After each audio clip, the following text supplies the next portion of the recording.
It's your girl Linda. Welcome back to my channel in another new video. So in today's video, guys, we are talking about how I afford to go through burnout as a mother of two. Yes, so if you can relate to this video, please sit down and relax, and let's dive right into this.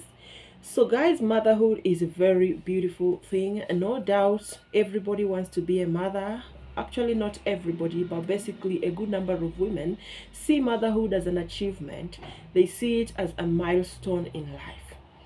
And those who are not able to conceive or get pregnant feel like they have lost all hope in life.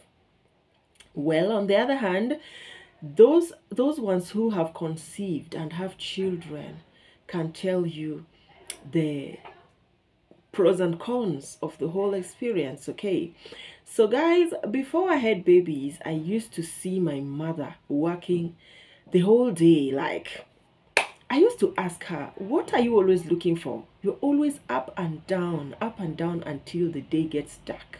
When it gets morning, you wake up again and you start up and down again. So there's a day she answered me, because I used to ask her this question like often times.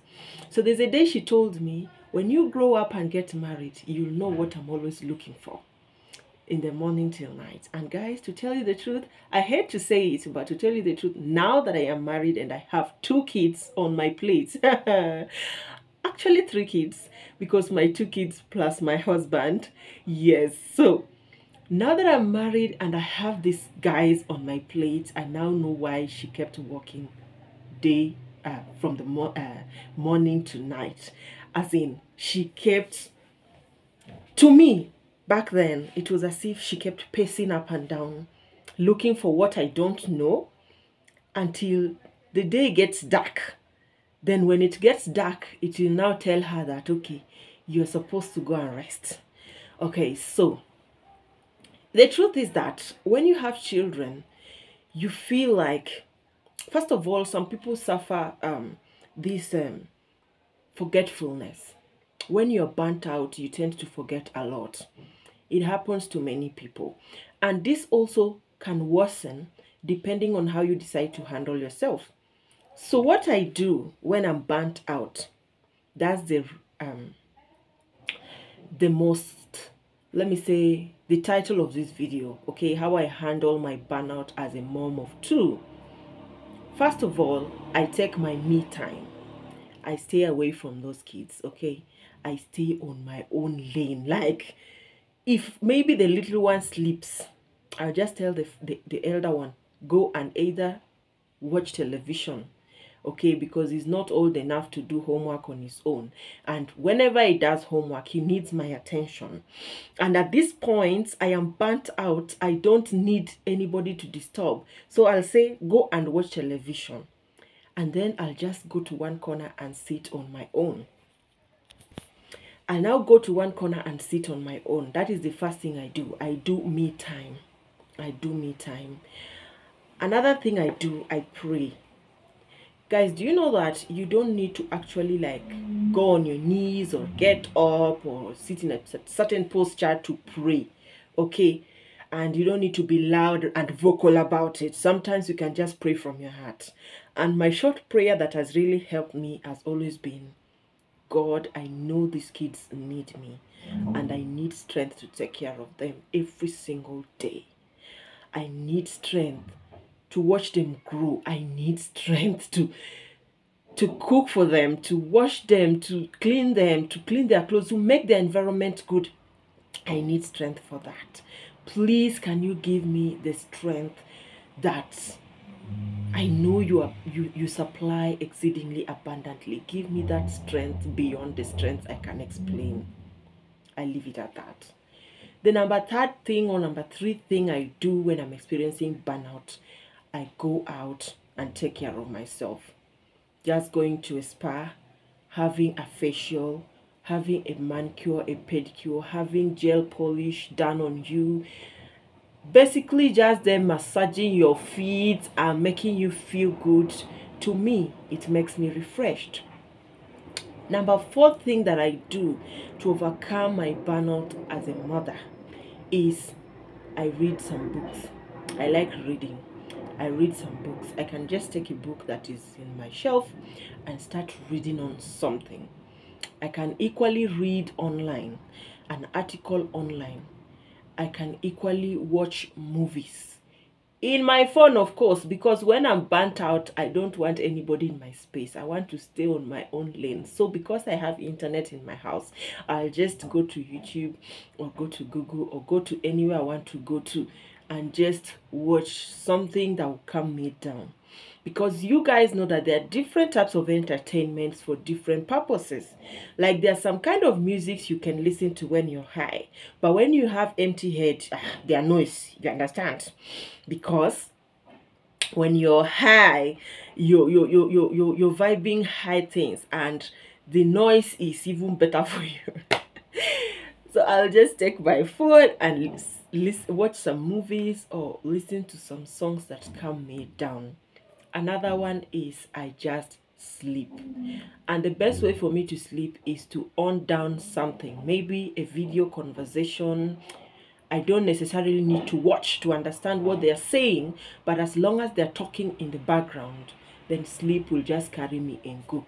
But I'm that kind of person that if my environment is too quiet, sleep cannot carry me. So I've realized that, and that's how I've been working it out. Another thing that has been helping me to cope with this burnout as a mom. Remember when I started the video, I told you, I used to see my mom pacing up and down from morning till night, every day from dawn till dusk. And I was like, what are you always looking for? I don't get it. Can't you do these things later? Can't you do these things tomorrow? And she used to say, when you grow up and get married, you will know what I'm always looking for. So me now, what I've decided to do, I was like that. Initially in the marriage, I was like that. But one day, my eldest, is it my eldest? Okay, my husband's brother, that's my eldest brother-in-law. My husband is the youngest in their family. So their firstborn, therefore their firstborn visited me. And he called me and he sat me down and he told me something. He said, you see, this house is your house. You see all these tasks that you're seeing in the house that you're doing, and you still have a business to run, you still have a shop to go to. I want you to take it one step at a time. The one you can't do today, you'll do it tomorrow. If you can't do it tomorrow, you postpone it to next tomorrow. It's your house. Nobody is going to beat you for not doing it. So do not kill yourself. Okay? And I think that sank in. And I really appreciate that advice, because ever since then until now, in fact, I'm the one who has been advising people now that, you know what, that house is your house. And anything you can't do today, you can still do it tomorrow. Do not kill yourself. Nobody will beat you for not doing something. So what I normally do these days is, the one I can't do today, I postpone it until tomorrow or the day after or even 3 days after. It doesn't matter. Okay, I don't want to kill myself. I want to be alive for those children. I want to live and experience the joy when they have all grown up, and give them that, do you know, when you are young, this used to be like this. I used to be confused. I used to suffer burnout. I used to feel like this. I used to chase you people away. I used to say, leave me alone. I need me time and all that stuff. And guys, it has really helped me. I didn't want this video to be long, but I just felt, let me come and share it with you guys. Another thing that I do is that I ask for help. Like, you know, my first son now is 5 years old, so he's old enough to do 1 or 2 things in the house. For instance, when people are done with eating, he's old enough to clear the table and bring the whatever and clean it up, carry the plates back to the kitchen. Those kind of up and down. You might feel or think that that is a small work, but it's not. People will have breakfast, you bring the plates and take them back and clean the table. They will have lunch, you clean and do like that. Maybe the children will eat something around 10 or 11, you do the same. Maybe around 3 or 4, they will eat something, you do the same. If you check it out, 5 times a day, you're always working. Put this one, clean that one, put this one, clean. You know. So, if you delegate it to be helped, is good.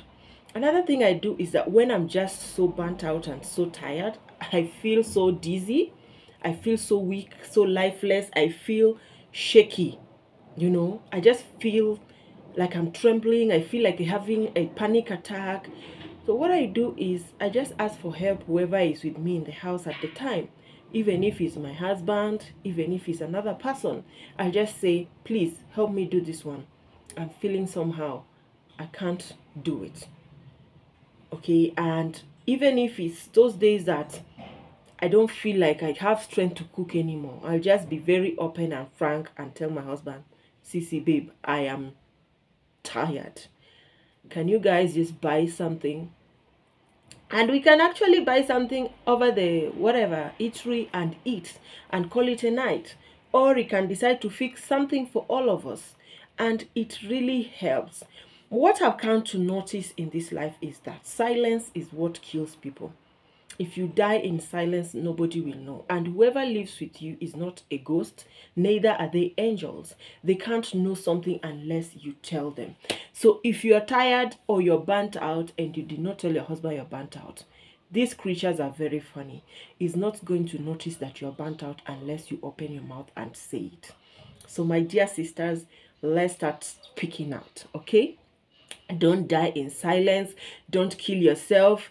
Do the one you can do and leave the rest. Be prayerful and take care of yourself. This life is one. Only God knows how many of us will have a second life. So this one that you get to live it to your best and don't frustrate yourself. Thank you so much for watching this video to the end. If you have watched up to here and you haven't subscribed, darling, please, I'm begging you, consider subscribing and turning on your bell not to miss out on our future uploads. And with that, I'll just say bye. I'll see you guys in my next video. Stay blessed and have peace.